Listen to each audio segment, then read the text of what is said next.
Hello एमर्स, एक बार पुनः हम लोग आ गए हैं अपने लेक्चर एंड टॉपिक को आगे बढ़ाने के लिए। तो जैसा कि आप सभी लोग जानते हैं, हम लोग पढ़ रहे हैं ट्राइंगल यानी त्रिभुज। और इसके पहले वाले लेक्चर में हम लोगों ने देखा था थेल्स थ्योरम और उसको अच्छे से प्रूव भी किया था। आज कहानी को उसके आगे बढ़ाएंगे। तो जैसा कि आप सभी लोग जानते हैं, हम लोगों ने देखा था थेल्स थ्योरम। और थेल्स थ्योरम क्या था? सर, थेल्स थ्योरम ये था कि अगर एक ट्राइंगल है ए बी सी और इस ए बी सी में किसी भी साइड के पैरेलल अगर कोई लाइन ड्रॉ की जाती है, जैसे यहाँ पे मैंने लाइन ड्रॉ की डी ई, और ये क्या है? पैरेलल है किसके? बी सी के। तो अगर ऐसा हो रहा है तो ये जो डी ई है, चूंकि आप ध्यान से देखें तो इसने ए बी साइड को दो भागों में कर दिया और ऐसे ही ए सी को भी दो भागों में कर दिया। ठीक है, तो अगर हम इन दोनों भागों का मतलब इस साइड का ए बी साइड के दोनों भागों का अनुपात निकालें, रेशियो निकालें, और ए सी के दोनों भागों का अनुपात निकालें, तो वो दोनों क्या होंगे? बराबर होंगे। कब? जब ये लाइन इसके पैरेलल होगी, यानी किसी साइड के पैरेलल होगी। तो इस कंडीशन में हम ये बोल सकते हैं कि A D upon D B is equal to A E upon E C, ये होगा। ठीक है, तो ये थेल्स थ्योरम था। थेल्स थ्योरम ने क्या बोला कि अगर एक ट्राइंगल है, उस ट्राइंगल में किसी भी एक साइड के पैरेलल आपने एक लाइन ड्रॉ की और उस लाइन ने बाकी दोनों साइड्स को क्या किया? कट किया, इंटरसेक्ट किया। तो इंटरसेक्ट करने के बाद उन दोनों साइडों के जो कटे हुए भाग हैं उनका अगर हम अनुपात निकालें तो अनुपात क्या होंगे? बराबर होंगे। यही बात बोली गई थी थेल्स थ्योरम के द्वारा। ये कौन सा थ्योरम था? ये 6.1 थ्योरम था। ठीक है, अच्छा, जस्ट इसका उल्टा भी आता है। 6.2 कन्वर्स होता है, कन्वर्स थेल्स थ्योरम। अच्छा, थेल्स थ्योरम का एक और नाम है, क्या नाम है? बेसिक प्रोपोर्शनलिटी थ्योरम, है ना। हिंदी में इसको क्या बोलते हैं? मेनली थेल्स थ्योरम को क्या नाम देते हैं? तो थेल्स थ्योरम को तो थेल्स प्रमेय, जबकि बेसिक प्रोपोर्शनलिटी थ्योरम को क्या बोलते हैं? आधारभूत समानुपातिकता प्रमेय। ठीक है, ये नाम दिया जाता है। तो ये जो ऊपर आपने देखा है यही है बेसिक प्रोपोर्शनलिटी थ्योरम, शॉर्ट में इसको बोलते हैं बीपीटी। ठीक है, बेसिक प्रोपोर्शनलिटी थ्योरम या बीपीटी। मिली, अगर आप ध्यान से देखेंगे तो ये थेल्स और बेसिक में बीपीटी में कोई डिफरेंस नहीं है। अब इन दोनों का कन्वर्स भी होता है। कन्वर्स मतलब इसका उल्टा, रिवर्स वाले में बात की जाएगी। ठीक है ना, रिवर्स में बात की जाएगी। रिवर्स मतलब जैसे, ध्यान से समझिएगा, जैसे ये कह रहा है कि अगर लाइन पैरेलल होगी, अगर लाइन, थेल्स थ्योरम क्या कहता है कि अगर लाइन पैरेलल होगी तो ये जो अनुपात है वो बराबर होंगे। अनुपात क्या होंगे? बराबर होंगे, अगर लाइन पैरेलल होगी तब।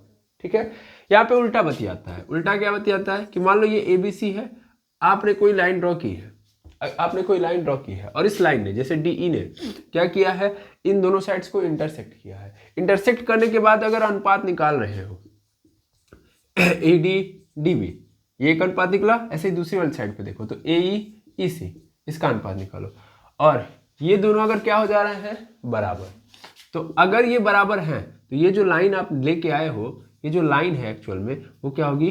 पैरेलल होगी बीसी के। ठीक है ना। तो यहाँ पर उल्टा बतिया रहा है, नहीं बतिया रहा है इसका। जैसे देखो, ये कहता था कि लाइन पैरेलल है तो अनुपात बराबर होंगे। ये कह रहा है अगर अनुपात बराबर है तो लाइन पैरेलल होगी। समझ में आ रहा है? ये है आपका 6.2 थ्योरम। 6.2 थ्योरम क्लियर है। 6.1 क्या कहता है? लाइन पैरेलल तो अनुपात बराबर, रेशियो इक्वल। ठीक, और ये कहता है रेशियो इक्वल तो लाइन पैरेलल। क्लियर है जी। ये दोनों क्लियर होने चाहिए, क्योंकि अगर ये क्लियर नहीं है तो फिर आगे आप चीज़ों को नहीं बढ़ा पाएंगे। ट्राइंगल में समझ लीजिए कि ये स्टार्टिंग पॉइंट है और यही बहुत आगे लेके जाएगा आपको। ठीक है, तो इस पर समझ आपकी अच्छे तरीके से डेवलप होनी चाहिए, और मैं पूरा विश्वास करूंगा कि आप ये समझ चुके होंगे, है ना। ये मत ध्यान दीजिए कि इसका प्रूफ क्या था क्या नहीं था। अगर मान लीजिए आपने पिछला लेक्चर नहीं देखा है जहाँ पे हम लोगों ने प्रूफ किया है, तो भी कोई बात नहीं, बस इतनी बात पहले याद रखेंगे। ठीक है, कि लाइन पैरेलल तो रेशियो बराबर, और यदि रेशियो बराबर तो लाइन पैरेलल। ठीक, चलिए अब कहानी आगे बढ़ाएंगे और एग्जाम्पल से हम स्टार्ट करेंगे। तो हम चल रहे हैं, देख रहे हैं एग्जाम्पल। तो सबसे पहला एग्जाम्पल हमारे सामने है एग्जाम्पल 1। अब एग्जाम्पल 1 क्या है? तो एग्जाम्पल 1 कह रहा है कि एक ट्राइंगल है ABC। ABC एक ट्राइंगल है और इस ABC को DE कट कर रहा है। DE क्या कर रहा है? कट कर रहा है। देखिए लिखा भी गया है कि एक लाइन है, इंटरसेक्ट साइड कर, मतलब सॉरी साइड्स AB को, कहाँ गया AB, हाँ AB साइड को और AC साइड को, जो एक ट्राइंगल ABC में है उसको D और E कट कर रहे हैं, ठीक है, रिस्पेक्टिवली इस पैरेलल टू BC। इसके साथ साथ ये कट तो कर रहा है, मतलब AB को और AC को इसने कट किया D और E पॉइंट पे, इसके साथ साथ ये DE इस BC के क्या है? पैरेलल है, ठीक है ना, ये बात याद रखेंगे। तो इसमें सबसे पहली बात क्या दे दी है? सबसे पहली बात ये दी है कि DE पैरेलल है BC के, ठीक है, ये क्या है? गिवन है। हमने पहले भी बताया था, हमेशा देखिए क्वेश्चन में गिवन क्या है। इसमें गिवन पॉइंट क्या है कि DE पैरेलल है BC के, ठीक है, दिया है। इसके अलावा क्या पूछ रहा है? तो इसके अलावा अब हमसे पूछ नहीं रहा, अब हमसे पूछ रहा है, मतलब सॉरी प्रूफ करने के लिए बोल रहा है। क्या प्रूफ करने के लिए बोल रहा है? कि AD अपॉन AB इक्वल हो जाए AE अपॉन AC के, AE अपॉन AC के। ये हमको क्या करना है? प्रूफ करना है, ठीक है। क्या समझे क्वेश्चन में क्या है? क्वेश्चन में एक ट्राइंगल दिया, उसने बोला, उस ट्राइंगल में बोला गया कि ये जो DE है वो इन दोनों साइड AB और AC को कट कर रहा है D और E पॉइंट पे। इसके साथ साथ ये DE इस BC के साथ क्या है? पैरेलल है। मैं ज़्यादा क्वेश्चन नहीं लगवाऊंगा, जितने भी लगवाऊंगा, मतलब ज़्यादा नहीं लगवाऊंगा, थोड़े ही लगवाऊंगा, लेकिन जितने भी लगवाऊंगा एकदम कॉन्सेप्ट आपका क्लियर हो जाएगा, ठीक है। ये सब कॉन्सेप्ट पे काम करने के लिए क्वेश्चन लगाए जा रहे हैं, ठीक है। तो बड़े अच्छे से इत्मीनान के साथ समझते जाइए। तो ये गिवन है और ये प्रूफ करना है। तो हमेशा पहला काम ये करते हैं कि जो दिया हुआ है ट्राइंगल या जो भी फिगर दिया हुआ है और उस फिगर के साथ जो हमको गिवन पॉइंट है, उस पॉइंट से उस ट्राइंगल में हम क्या ला सकते हैं या उस फिगर से हम क्या निकाल सकते हैं, ये देखना जरूरी है। सीधा सीधा बोलूं तो जो चीज दी गई है इसकी मदद से हम क्या कर सकते हैं। तो मेनली हम अगर ध्यान से देखें तो इसमें क्या बोला गया है कि DE पैरेलल है BC के, बोला गया ना। और हमने अभी जस्ट देखा था कि 6.1 थेल्स थ्योरम ये कहता था कि अगर लाइन पैरेलल है, अगर ये लाइन क्या है, एक साइड के क्या है? पैरेलल है, तो 100% ये जो रेशियो का अनुपात होगा वो क्या होगा? बराबर होगा। इसमें कोई दुविधा नहीं है। यानी इस गिवन से हम क्या बोल सकते हैं? अगर मैं यहाँ से स्टार्ट करूँ सोल्यूशन, तो सोल्यूशन के दौरान मुझे गिवन से ये मिल जाएगा कि मैं अगर रेशियो निकालूँ AD upon DB is equal to AE upon AC, ये मिल जाएगा, है ना? ये मिलेगा? बोलिए, ये मिलेगा कि नहीं मिलेगा? ठीक है ना। अच्छा मेनली आप ये समझिएगा कि आपको ना ऐसे फिगर में डायरेक्ट इतने पे रोका नहीं हुआ, ये लाइन है ना, तो लाइन जाती है, इसका क्या होता है? इसका एंड पॉइंट नहीं होता है ना, ना ही स्टार्टिंग पॉइंट होता है। तो हमें बस इस पॉइंट को पकड़ के चलना है DE, ओके। अच्छा इस गिवन पॉइंट से मुझे क्या मिल गया है? ये मिल गया है। अब ये मिला है तो इसी से हमको क्या बनाना है? ये बनाना है। अब देखिए कैसे बनेगा। तो AD upon DB is equal to AE upon EC। ध्यान से देखा जाए तो AD यहाँ भी है, AE यहाँ भी है, मतलब जैसे ऊपर यहाँ पे AE है तो ऐसे ऊपर यहाँ भी AE है, ऊपर AD है तो यहाँ भी AD है, नीचे क्या बन गया है? AB, जबकि हमारे पास क्या है? DB। तो क्या है? यही है तो DB, हमें क्या चाहिए? AB। दैट मीन्स ये वाला पॉइंट हमको क्या करना पड़ेगा? जोड़ना पड़ेगा। यानी अगर मैं इतना पॉइंट जोड़ दूं, ये वाला पॉइंट इस DB में, तो पूरा मिल जाएगा AB। यानी मुझे DB में कुछ ना कुछ जोड़ना पड़ेगा, ठीक है ना। और DB में क्या जोड़ना पड़ेगा? तो AD जोड़ना पड़ेगा, है ना। ऐसे ही A तो ठीक है, EC नहीं चाहिए, EC के जगह पे मुझे क्या चाहिए? AC। तो इस A से लेके C तक चाहिए। अब मेरे पास क्या है? मेरे पास है AC। इसमें क्या जोड़ दूंगा मैं? AE जोड़ दूंगा ना, तो मुझे AE जोड़ना पड़ेगा, ठीक है। चलो यही करेंगे हम लोग। मेनली क्या करेंगे? सबसे पहले तो उल्टा कर देंगे, उल्टा क्योंकि अभी समझ में आ जाएगा। तो DB अपॉन AD हो जाएगा और यहाँ पे क्या हो जाएगा? EC अपॉन AE हो गया। अब जैसा कि मैंने बोला था कि इस DB में मुझे क्या जोड़ना है? AD। अब देखो मैं क्या करूंगा, DB अपॉन AD ऐसे ही रहेगा, इसमें +1 कर दूंगा।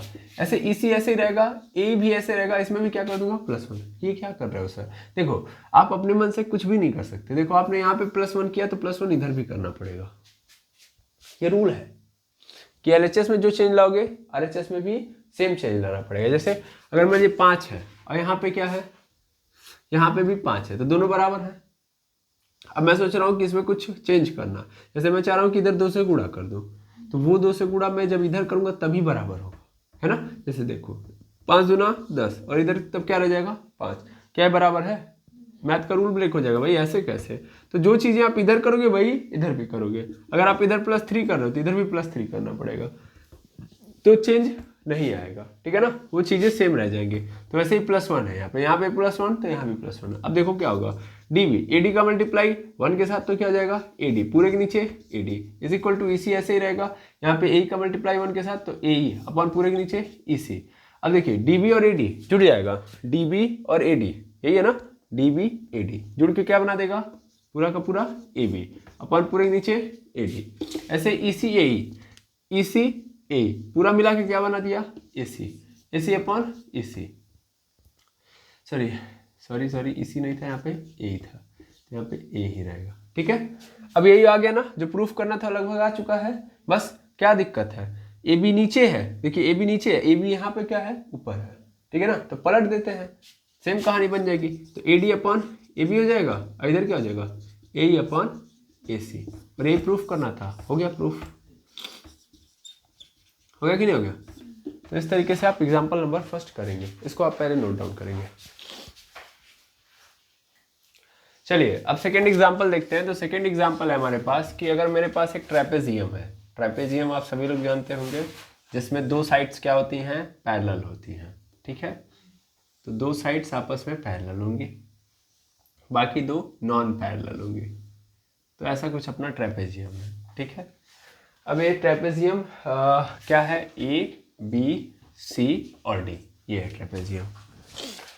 और इस ट्रेपेजियम में जो AB है, देखिए पहली चीज तो ये देख लीजिएगा, AB CD के क्या है पैरेलल है, क्योंकि ट्रेपेजियम की प्रॉपर्टी है वो, मैं अपने ओर से नहीं बोल रहा हूँ। 2 साइड्स पैरेलल होती है, 2 साइड आपस में समांतर होती है, तो AB और CD आपस में क्या है समांतर है। और देखिए नॉन पैरेलल यानी असमांतर कौन सी है, AB और CD।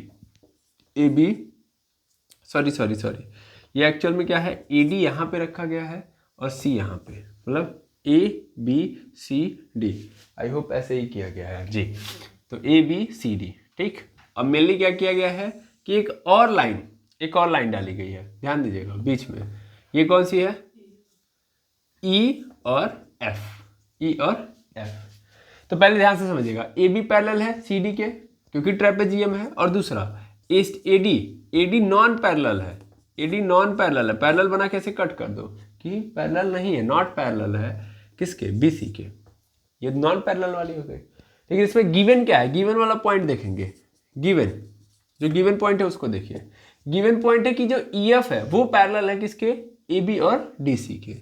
तो EF पैरेलल है किसके सर, एक तो AB के और दूसरा EF पैरेलल है DC के, ये गिवन है, ठीक है। हमसे कह रहा है कि आप क्या प्रूफ कर दो, आप प्रूफ कर दो कि भाई ये जो AE है यानी AE अपॉन ED वो बराबर है BF अपॉन FC के, ठीक है ना। ये हमको क्या करना है, प्रूफ करना है। गिवन क्या है, ये पॉइंट गिवन है, क्लियर है, ठीक है। अब सर हम तो अभी ट्राइंगल के बारे में पढ़ रहे हैं, क्या पढ़ रहे हैं, ट्राइंगल। यहाँ पे क्या आ गया, ट्रेपेजियम। सर इसको कैसे करेंगे, तो सिर्फ वही तरीका लगाना है जो हमारे पास है, सिर्फ वही तरीका लगाना है। अब कैसे कर सर, तो भाई ट्रेपेजियम को हम ट्राइंगल में कन्वर्ट कर सकते हैं, बिल्कुल कर सकते हैं। कैसे करेंगे, तो हम यहाँ से A से क्या करेंगे, एक लाइन ड्रॉ करेंगे और लाके किससे मिला देंगे, C से। कर दिया, ऐसे मिला दिया, तो ये मिलाने से क्या हो गया, मिलाने से एक ट्राइंगल बन गया कि नहीं बन गया, बन गया।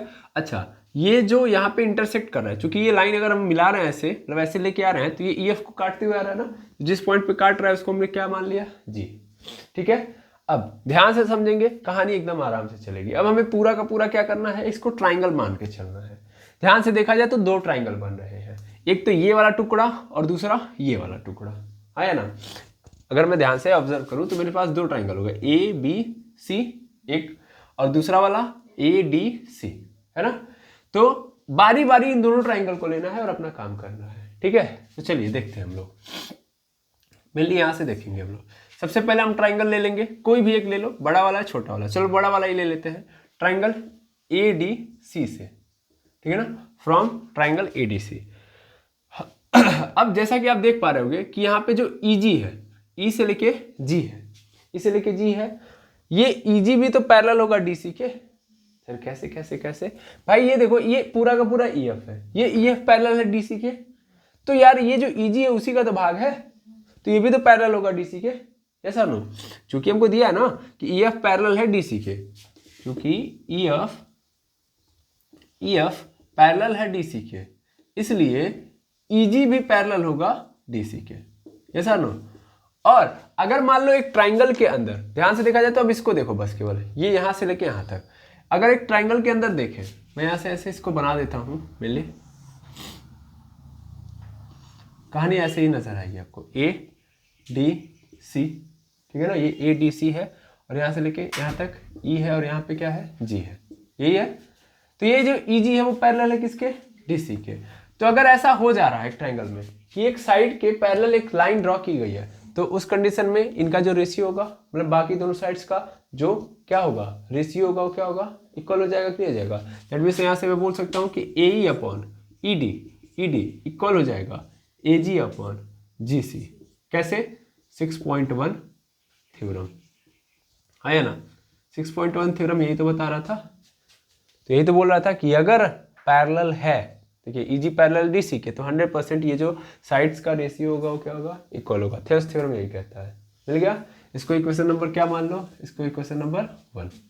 ऐसे ही अगेन दूसरा वाला ट्राइंगल लो, छोटका वाला ट्राइंगल, ट्राइंगल ABC से, यहाँ भी क्या है, ट्राइंगल है ना। और यहाँ पे देखो चूंकि EF पैरेलल है, EF पैरेलल है किसके, AB के, EF पैरेलल है AB के। तो ध्यान देना है क्या देना है कि भैया अगर EF पैरेलल है तो G से लेके F तक भी, यानी GF भी पैरेलल होगा AB के, ठीक है। और अगर ऐसा होगा, मतलब ये GF इस पैरेलल हो गया किसके, AB के। ध्यान दो ये वाला लाइन इस लाइन के क्या हो गया, मतलब इस साइड के क्या हो गया, पैरेलल। भाई इस ट्राइंगल की 3 साइड है ना, एक ये है, एक ये है और ये है, 3 साइड है। तो इसमें ये जो लाइन है इस साइड के पैरेलल हो गए। तो अगर ऐसा है तो ये जो ट्राइंगल की साइड्स हैं ये दोनों AC और AC, ठीक है ना, सॉरी AC और BC, इनको ये वाली लाइन 2 बराबर भागों के अनुपात में काट रही होगी, है ना। यानी इनके भागों का जो अनुपात होगा वो क्या होगा, बराबर होगा। दैट मीन्स मैं यहाँ से लिख सकता हूँ क्या कि AG/GC इज इक्वल टू क्या, BF/FC। यस और नो, हो गया। ध्यान से देखेंगे कैसे किया मैंने, यहाँ भी 6.1 थ्योरम लगाया गया है, ठीक है, 6.1 थ्योरम, ये इक्वेशन नंबर 2। अब ध्यान से देखा जाए तो इक्वेशन नंबर 1 में AE/ED बराबर है AG/GC के, और यहाँ पे क्या लिखा गया, AG/GC बराबर है BF/FC के। तो यहाँ पे तो देखा जाए AG/GC यहाँ भी है, AG/GC यहाँ भी है, और AG/GC की यहाँ पे वैल्यू दी गई है। क्या मैं इस वैल्यू को उठा के यहाँ पे रख सकता हूँ, हाँ या ना। AG/GC की ये वैल्यू है ना, तो ये कह रहा है कि हम इसके बराबर है, और ये कह रहा है हम मतलब ध्यान से समझो, ये इसके बराबर है और ये इसके बराबर है। दैट मीन्स ये दोनों भी आपस में बराबर होंगे कि नहीं होंगे, है ना। तो मैं ऐसे डायरेक्ट लिख सकता हूँ फ्रॉम इक्वेशन 1 and 2। अगर मैं 1 और 2 को देखूं तो ये कह रहा है कि मैं इसके बराबर हूं और ये कह रहा है कि मैं इसके भी बराबर हूं, तो इसका मतलब ये और ये आपस में क्या हो जाएंगे, बराबर हो जाएंगे। डायरेक्ट मैं लिख सकता हूं, तो क्या लिख सकता हूं कि AE/ED बराबर है किसके, BF/FC, है ना, ये होगा। तो देखिएगा कहाँ पे गया, क्या प्रूफ करना था, यही प्रूफ करना था कि नहीं करना था, यही तो प्रूफ करना था कि जो AE है, सॉरी AE/AD है वो बराबर है BF/FC के, और यही मेरे पास आ भी रहा है। तो ये हो गया प्रूफ। तो इस तरीके से इसको करना है, क्लियर है। आई होप समझ में आ गया होगा। इसको आप क्या करेंगे, नोट कर लेंगे।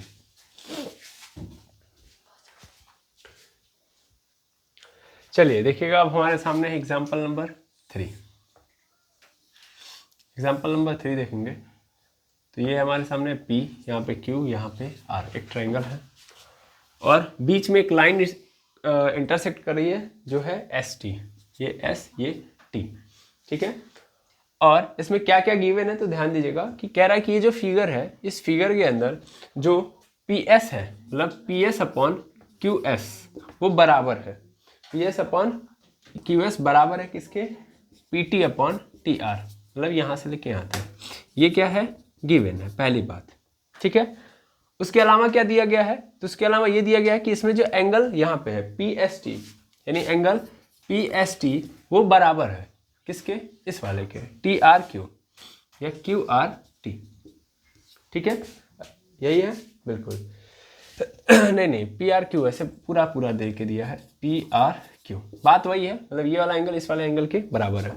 ये भी क्या है, गिवन है। तो गिवन में 2 पॉइंट इस बार दिए गए हैं, एक ये और दूसरा ये।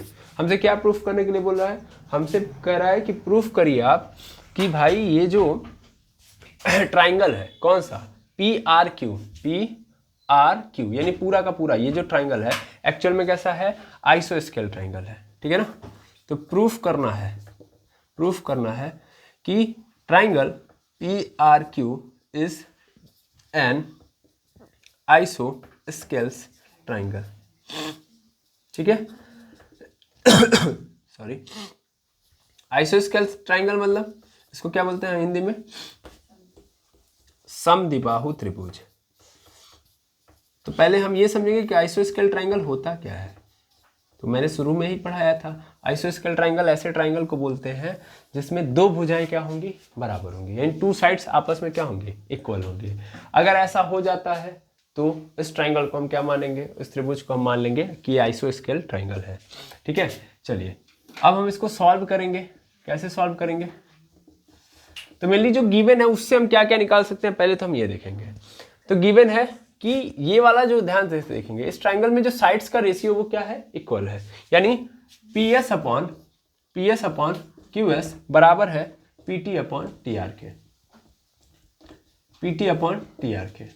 अगर ऐसा है तो ये जो ट्राइंगल है, देखिए अगर आप ध्यान से देख पाएंगे तो यहाँ पे इस कहानी में देखा जाए तो ये ट्राइंगल का जो रेशियो है अगर बराबर हो जा रहा है तो 100% ये वाली लाइन इस वाली लाइन के क्या होगी, पैरेलल होगी। रीजन बिहाइंड इट, यहाँ पे हम जानते हैं कि ऐसा इसलिए हुआ बिकॉज ये कन्वर्स है। कन्वर्स किसका है, थेल्स के थ्योरम का, यानी एस टी जो है वो पैरेलल हो जाएगी क्यू आर के, ठीक है, because 6.2 theorem, converse of Thales theorem. क्या बोलता है कन्वर्स ऑफ थेल्स थ्योरम, कि भैया अगर साइड्स का रेशियो, ठीक है ना, साइड्स के डिवीजन का जो रेशियो अगर इक्वल है तो 100% जिस लाइन के द्वारा इंटरसेक्ट किया गया दोनों साइड्स को, वो लाइन तीसरे वाले साइड से क्या होगी, बराबर होगी, सॉरी पैरेलल होगी, क्या होगी, पैरेलल होगी। और अगर ये बताइए अगर पैरेलल हो गया तो पैरेलल होने के साथ साथ 2 चीजें और आएंगी। अब यहाँ पे नई चीज भी देखते हैं हम लोग। अगर ऐसा हो गया कि मान लीजिए 2 लाइनें पैरेलल हैं तो इनको काटने वाली लाइन या इनके ऊपर जो लाइन गई होगी जिसको हम क्या बोलते हैं, ट्रांसवर्जल लाइन, तो हम इनको क्या बोल रहे होंगे, ट्रांसवर्जल लाइन, यानी हिंदी में बोलते हैं इसको तिर्यक रेखा, ठीक है। तो इन दोनों रेखाओं से गुजरने वाली कोई भी रेखा जो होगी उसको ट्रांसवर्जल लाइन मान लिया जाएगा। और ट्रांसवर्जल लाइन की एक सबसे बड़ी खूबसूरती ये होती है कि ये 2 तरीके का एंगल क्रिएट करता है। एक होता है कोरिस्पॉन्डिंग एंगल और एक दूसरा होता है अल्टरनेट एंगल। तो कोरिस्पॉन्डिंग एंगल किसको बोलते हैं, कैसे बनेगा, तो मेनली कोरिस्पॉन्डिंग एंगल की क्वालिटी ये होती है और प्रॉपर्टी ये होती है कि यहाँ पे चीजें सेम जगहों पे बनती हैं। जैसे यहाँ पे देखेंगे कि ये वाला एंगल है, ये लाइन के ऊपर बन रहा है और लाइन के इस साइड, ठीक है ना, पैरेलल लाइन के ऊपर और ट्रांसवर्जल लाइन के इस साइड मतलब ये कौन सा साइड हो गया, ये साइड लेफ्ट साइड मान लेता हूँ, ठीक है। तो लेफ्ट साइड में बन रही है, तो यहाँ भी पैरेलल लाइन के दूसरे पैरेलल लाइन है उसके ऊपर और लेफ्ट साइड में जो एंगल बनेगा, ये दोनों एंगल क्या हो जाएंगे, बराबर। अगर मैं इसको x मानूं इसको y, तो एंगल x बराबर हो जाएगा एंगल y के। इस प्रॉपर्टी को हम क्या बोलते हैं, कोरिस्पॉन्डिंग एंगल, ठीक है ना। और मतलब ये दोनों एक दूसरे के कोरिस्पॉन्डिंग एंगल। और अल्टरनेट एंगल, तो मान लीजिए यहाँ पे y है और यहाँ पे क्या है, यहाँ पे सपोज कर ले रहा हूँ z है, तो ये y के जस्ट लेफ्ट साइड में, मतलब यहाँ पे लेफ्ट है तो राइट साइड में हमेशा ट्रांसवर्जल लाइन पे फोकस करना है। ध्यान देंगे ट्रांसवर्जल लाइन के लेफ्ट साइड में जो एंगल है वो कहाँ पे है, पैरेलल लाइन के ऊपर, तो राइट साइड में जाइए उस ट्रांसवर्जल लाइन के और पैरेलल लाइन के नीचे वाला एंगल, ये आपस में क्या हो जाएंगे, बराबर हो जाएंगे, यानी एंगल z बराबर हो जाएगा एंगल y के। या सीधा देख लीजिए z फॉर्म हो रहा है जेड फॉर्म हो गया तो कोने कोने वाले एंगल आपस में क्या हो जाएंगे, बराबर। जेड बनाइए और कोने कोने वाले एंगल क्या कर दीजिए, बराबर। इसको क्या बोलेंगे हम लोग, अल्टरनेट एंगल, यानी एंगल जेड और एंगल वाई क्या है आपस में, अल्टरनेट एंगल। क्या सेम कहानी यहाँ पे बन रही है, बिल्कुल। ध्यान से देखा जाए तो ये इसके पैरेलल हो गया है, ये हमने जस्ट देख लिया। तो उस कंडीशन में ये वाला एंगल इस वाले एंगल के बराबर होगा, हाँ या ना, ये वाला एंगल इस वाले एंगल के बराबर होगा ड्यू टू कोरिस्पॉन्डिंग एंगल। देखिए यहाँ भी पैरेलल लाइन के ऊपर किस साइड, लेफ्ट साइड का जो एंगल है वो बराबर होगा, कहाँ पे, पैरेलल लाइन के ऊपर लेफ्ट साइड में। तो यहाँ पे एंगल बन रहा है कि नहीं बन रहा है, ये वाला एंगल। तो ये वाला एंगल, ये वाला एंगल, यानी एंगल टी, मैं ऐसे ही जस्ट बता रहा हूँ, एंगल टी एंगल आर के क्या होगा, बराबर होगा। ऐसे ही सेम कहानी यहाँ भी बनेगी, ये वाला एंगल इस वाले एंगल के बराबर होगा, यहाँ भी कोरिस्पॉन्डिंग एंगल की कहानी बनेगी, है ना। तो इस कंडीशन में ध्यान से देखा जाए तो इस ट्राइंगल में दो एंगल क्या हो गए, बराबर हो गए। कैसे, ये पहले इसके बराबर था, एंगल एस एंगल आर के बराबर था, और एंगल आर एंगल टी के बराबर हो गया। और ध्यान से देखेंगे तो एंगल एस एंगल क्यू के भी बराबर हो गया। चलिए सब छोड़िए, एंगल एस एंगल आर के बराबर था, अभी एंगल एस एंगल क्यू के भी बराबर हो गया। तो ले देखिए एंगल एस और एंगल क्यू और एंगल आर भी आपस में क्या हो गए, बराबर हो गए। और आइसो स्केल ट्राइंगल में ये होता है कि दो भुजाएं बराबर हों और उनके दो कोण भी क्या होंगे, तब बराबर होंगे, ठीक है ना। तो हमको तो भुजा तो मिलेगी नहीं, साइड तो मिलेगी नहीं, हम किस पे काम चला लेंगे, कोण पे। समद्विबाहु त्रिभुज की कंडीशन क्या है कि दो भुजाएं यानी दो साइड्स इक्वल हो, दो साइड्स इक्वल हो और इसके साथ साथ दो एंगल इक्वल हो, ठीक है। तो दो साइड्स इक्वल हो या दो एंगल इक्वल हो, तो मैं मान लूंगा कि वो कैसा ट्राइंगल है, आइसोस्केल ट्राइंगल है, ठीक है। तो चलिए देखते हैं हम लोग फटाफट इसी चीज को लिखते हैं। पहले यहाँ पे हम देख रहे हैं कि ये क्या हो गया है, ये एस टी पैरेलल हो गया है क्यू आर के। तो उस केस में क्या होगा, ध्यान देंगे, ये होगा कि ये वाला जो एंगल है, angle P S Q, angle P S T, ये बराबर हो जाएगा एंगल पी क्यू आर के, ठीक है। Angle P S T P Q R के बराबर हो जाएगा क्योंकि कोरिस्पॉन्डिंग एंगल है, कोरिस्पॉन्डिंग एंगल, संगत कोण है इसलिए, ठीक है। और हम पहले से जानते हैं कि पी एस टी किसके बराबर है, P S T P Q R के बराबर है। तो इसको इक्वेशन नंबर 1 मान सकते हैं, बिल्कुल। तो फ्रॉम इक्वेशन 1 ध्यान से देखिए तो P S T P R Q के बराबर है, तो इस चीज को मैं यहाँ पे ला के रख सकता हूँ, बिल्कुल। तो यहाँ पे क्या हो जाएगा, यहाँ पे हो जाएगा पी आर क्यू बराबर है पी क्यू आर के, है ना। यानी एक ट्राइंगल के दो कोण क्या हो गए, बराबर, दो कोण बराबर हो गए तो इनके सामने वाली भुजाएं भी क्या हो जाएंगी, बराबर हो जाएंगी, सीधी सीधी बात है। So we can say that if two angle of a triangle equal, then this triangle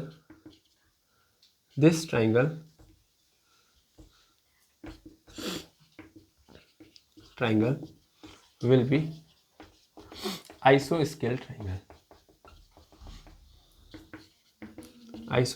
triangle, ठीक है। यानी यहाँ पे प्रूव हो गया भाई, क्या प्रूव हो गया। अब और ट्राइंगल के जगह पे यहाँ पे डायरेक्ट डाल दो P Q R, triangle P Q R. अगर हम कह सकते हैं कि अगर दो angle P Q R triangle के क्या है, इक्वल है, तब ये जो ट्राइंगल होगा वो क्या होगा, आइसोस्केल ट्राइंगल होगा। और ये हमको क्या करना था, प्रूफ करना था। समद्विबाहु त्रिभुज की ये सिम्टम है, ये प्रॉपर्टी है कि भैया दो साइड्स क्या होनी चाहिए, इक्वल होनी चाहिए। और दो साइड इक्वल है तो इसका मतलब उनके दो सामने वाले जो कोण होंगे वो भी क्या होंगे, बराबर होंगे। अगर P R Q P Q R के बराबर है तो पी आर क्यू के सामने वाली जो साइड है पी आर वो बराबर होगी क्यू इस वाले साइड के, इस वाले एंगल के सामने वाले, यानी पी क्यू। आया समझ में। तो इस हिसाब से भी क्या हो गया, ये समद्विबाहु हो गया, ठीक है। दो एंगल बराबर तो उनके सामने वाली साइड्स क्या होंगी, इक्वल होंगी। आई होप समझ में आ गया होगा कि कैसे ये आइसोस्केल ट्राइंगल है। ओके, तो इस तरीके से हम लोगों ने क्या किया, इस तरीके से हम लोगों ने टोटल 3 एग्जाम्पल थे, तीनों सॉल्व कर लिए और बाकी दोनों थ्योरम भी अच्छे से समझ लिया। तो इस उम्मीद के साथ कि आज का लेक्चर आपको समझ में आया होगा। आज की क्लास को मैं यहीं पेंड करता हूँ। मिलते हैं नेक्स्ट वीडियो के अंदर। Thank you very much एमर्स।